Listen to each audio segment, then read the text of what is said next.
Menteri Rangba kejelau konrad ke sang mau long mabun ki skul ki don kacing artatien ban sim man pyndonkam ya ki bos balamang da Sorkar ban lejbu ne shaw skul ya ki khana khanong ba Shillong khanang banon ra ya ka jingduna ha ka jingtheng kali Habajuba baka kenta kali jingkali haka balai ka dor bar mang tengka ka yeng dor bar thau ain ka jela haka arpuar trik luber arjar pulai ya ka bau nong thau ain ko All India Trinamool Congress na nong thamai ba Charles Pangrup ulakwa bantep la ka Sorkar klaya ne am shakmat ban penya ya ki te ki bos ukon rat ulong hadu menta ki don khasan tylli ki skul ki bala mynjur nrei ka Sorkar kadang pe bnya bha namar ki don bon ki jinge ki bahab ban weng ulai thu balamang khatwei point lai klur tingka nak benta ban penbiang ki bos ki skul pair hanrei ompala pat ban pha pyndonkam solansar haman la ki skul hanong ba Shillong.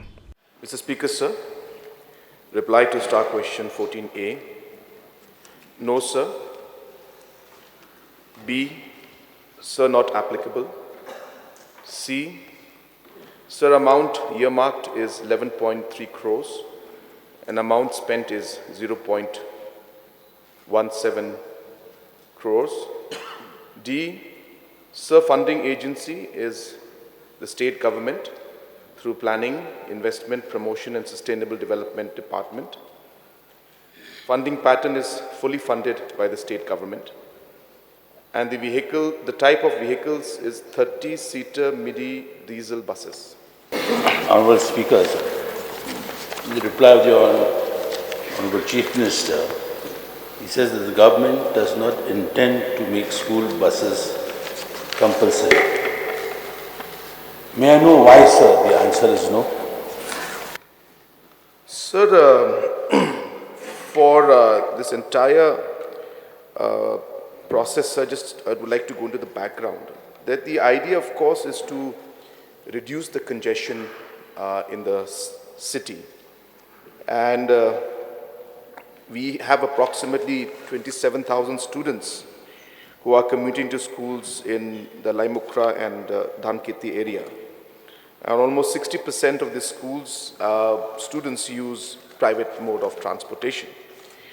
So, keeping that in mind, a lot of discussion took place with the stakeholders, which is the schools themselves, the parents, the police, government, administration, and a number of efforts were made to coordinate with the schools to start these bus services.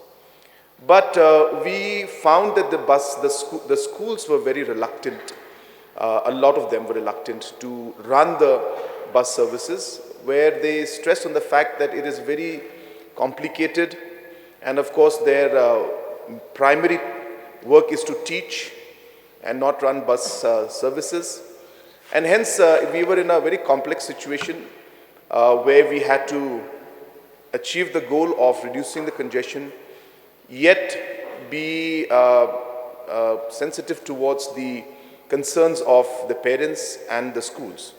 And hence we decided that let us start the process and let us pilot this by starting this innovative program where we get a society to run the buses, and the schools which are ready to work with this society will then be able to start the services. And if we realize and see that it's working well, we could then expand the services, number one. And number two, maybe once the schools see the benefit in this, having the buses, then maybe we could discuss with the schools and then make it into a mandatory proposal where we could have the buses on a mandatory basis. So therefore, this is a process. I'm not saying that we will not make it mandatory, and neither am I saying that we will make it mandatory, but we have to start somewhere. And therefore, we decided that after consulting with all the stakeholders, that this proposal of putting up a society that would run these services in coordination with the schools and the administration and the parents seemed to be the most practical way to start. And then let us move forward and see how it goes, and we can then adapt and adjust as per the situation. Well, sir, in the reply of the Chief Minister, he has said that after discussion with many stakeholders, they have found that this proposal may not work. Or at the same time, he has mentioned that perhaps they will have a re-look into the making it mandatory, take into consideration a few examples which they will be experimenting. Question is that let's not look beyond our state in Assam. Even in Shillong, there is a school called the B.K. Bajoria School, which runs multiple school buses from all over the Shillong agglomeration, and they have been doing pretty well. So I would like to suggest to the Honorable Chief Minister, if a case study can be done as to how they are managing, thereby other schools also can be encouraged to do the same, sir. Because requests have come from various quarters to me, and I believe to other MLAs also, especially from children who are from lower economic backgrounds, living in the periphery of the location of where all the schools are located, that is the Limekra, Danketi and Fire Brigade region. So requests have come from different villages like Molanray, Naura, Umpling, who have to depend on public transport to bring their children to school. So if some schools have buses, then that will be solved, and coming in taxis by the hundreds will ease congestion. My suggestion, sir, is since the Honorable Chief Minister said he will have a look into it, I'll be grateful if the same can be examined once again, sir. Thank you, sir. Sir, the concerns of the Honorable Member is absolutely genuine. And what he is saying is exactly what we are doing, sir. That because we found that there was a lot of demand from the parents, from students and from schools also. As I was saying, sir, we did a vast consultation. Almost 6,000 surveys were conducted. More than 1,000 parents and almost 15 schools 22 institutes were consulted. There were more than 100 meetings that took place before we came out with this model. So it's not that it's just been done like that. We have come out with this proposal after consulting with almost every stakeholder. As I said, so more than 100 meetings took place before this model was finalized with almost every stakeholder.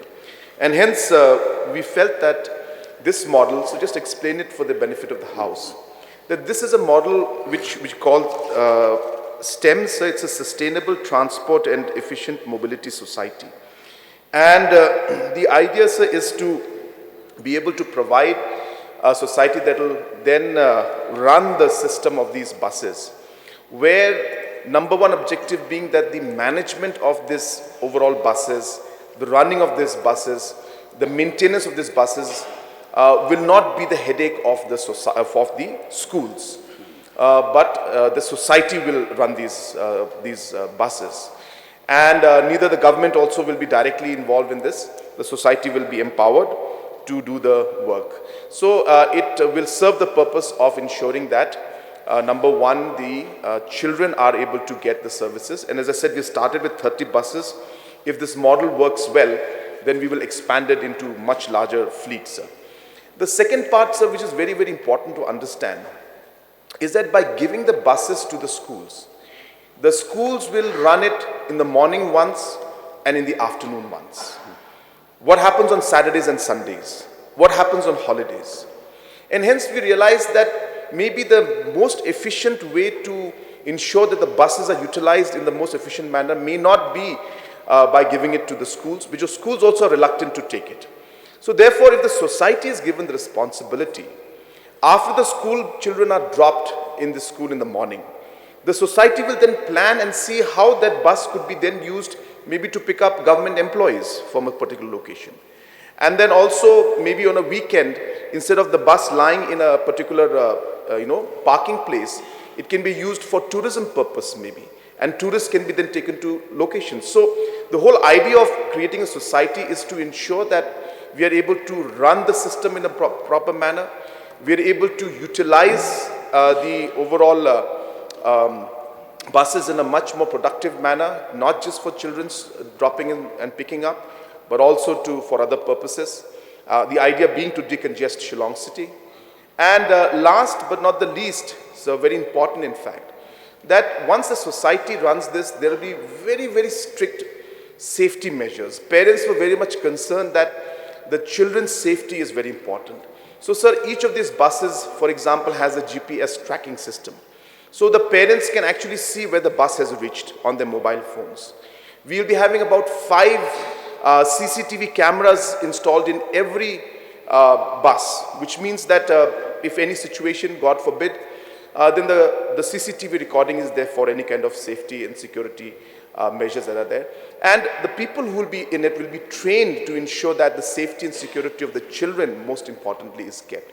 So these are all very important factors, and we felt a society running this system would help us achieve all these goals that we had. And as I said, as we move forward, we will see how we would be able to improve the system. And if the schools at a later stage feel that they are ready to run the services themselves, we can definitely explore it. And if we feel that the STEMS model is working fine, then we'll be able to expand the fleet. The point that mentioned by the honorable member regarding the bus services of a particular school, so we can definitely study that model also, and we can ask the team from STEMS to definitely look into it. So I just wanted to give an idea that this model has been developed after a lot of detailed thought process, keeping all these different factors in mind. Yes, please, Basalang. So we have seen the history of misfashions actually run by the society. Now look at the history of Junum, which was already given to the society to run. Now all the bus is, in the storeroom actually, not even though single buses are running right now. So if we again hand it over to the society, it means like we are diverting the responsibility which was supposed to be given to the schools. So what I feel is that whatever suggestion made by our honorable MLA, I think that should be examined nicely actually. Otherwise, giving to the society again, because the responsibility will change, it will deter. So what I feel is that it will be better if we give it to the instead of society, direct to the school itself. Those whichever schools want to run the buses, I think that will be a perfect, example actually. Now we have seen even in Tura also we are seeing Bus Skul which is running their own buses. Even in Kacharina school they are running their own buses. So that way if we can look at and examine how they are running, I think that will be the better instead of giving it to the society, because society will defer their responsibility and then they will look at the benefit, the profit, but we have seen already those who run the What is the question, please? Question is that instead of giving it to the society, if it can be, give the responsibility to the school itself. Okay. Thank you, Mr. Sir, the suggestion and the point mentioned by the honorable member also has its validity in the sense that it would be a good solution if the schools would run it.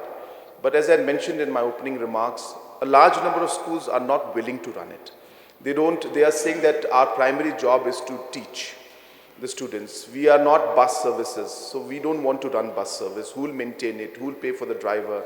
Who will pay for the fuel? Who will maintain the overall, the buses? So we had all these different challenges and concerns that came out from the schools and even the parents. And hence, we had to start somewhere. So therefore, after doing so much of consultation, as I said, more than 100 meetings and more than, almost close to 6,000-7,000 surveys, we felt that we'll start with this model. We're not saying that we are closing the option of giving it to the schools. Absolutely not. We will examine that, sir. But since there was so much of yes, no going on from different areas, we felt that if we continue to be indecisive and not take a decision where to start, then we'll be stuck forever in this mess. And hence, let us take a decision. There is no decision that's always perfect. There will always be plus minus to it. But we found that this particular option was maybe the best possible solution right now to move forward. As we continue, as we see it unfold, as we see the work going on, we will decide. And if we realize that maybe it's not working out in that manner, we will explore the opportunity of also giving it to the schools, and maybe if there are schools who are willing to run, and we will definitely explore that. So we're not closing it. All I'm saying is that we need to start somewhere, and so we thought that this is the best way to start by taking and carrying everybody along. So One last Yes. supplementary question, please. Yes, I think we should experiment, then only we'll know. In the process of experimentation, may I now request the Honorable Chief Minister, if you can experiment from my area first, and let us see the benefits of the scheme. And it's only a humble request if the Honorable Chief Minister will agree to. Yes, sir. So if I'm not wrong, there are a total of 15 schools that have tied up with us, have signed the MOU, not MOU, but have agreed to avail these services. And I'm pretty sure that some of them are in your constituency also, sir. And in fact, the 15 schools are within the Laimukra Dhanketi area and I guess adjoining Nongthamai area also. So they have just generically put Laimukra and Dhanketi, but all these areas I'm sure are adjoining to you. So all the schools, I can name out the names of the schools are also here. So there are 15 schools and we're starting off with these and we will expand it to other parts of the city and to other parts of the state if we find that this particular model is working well. Mr. Speaker, sir, I would just like to know from the Honorable Chief Minister, sir, since there's a guideline of safety measure with regard to the implementation of school bus in different schools.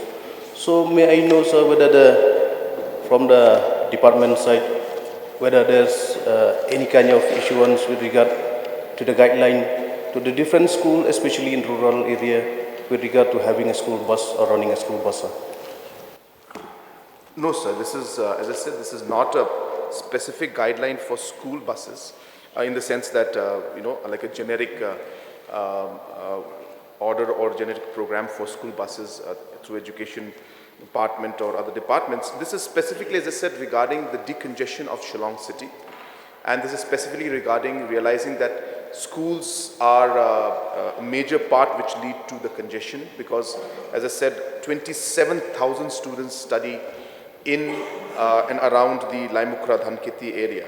And 60% of them use private mode, which means if you multiply this also about 15,000 approximately vehicles are there in and around that area at any, when the school is, starting and the school is closing. That's the reason why so much congestion. So this has started with that purpose. Regarding making anything mandatory or rules for rural schools to have school buses, there is no program as such. But of course, as I said, which the honorable member from Mahati has also asked, that through different programs and schemes, if individual schools are asking for buses, wherever possible, wherever funds are available, we try to help them.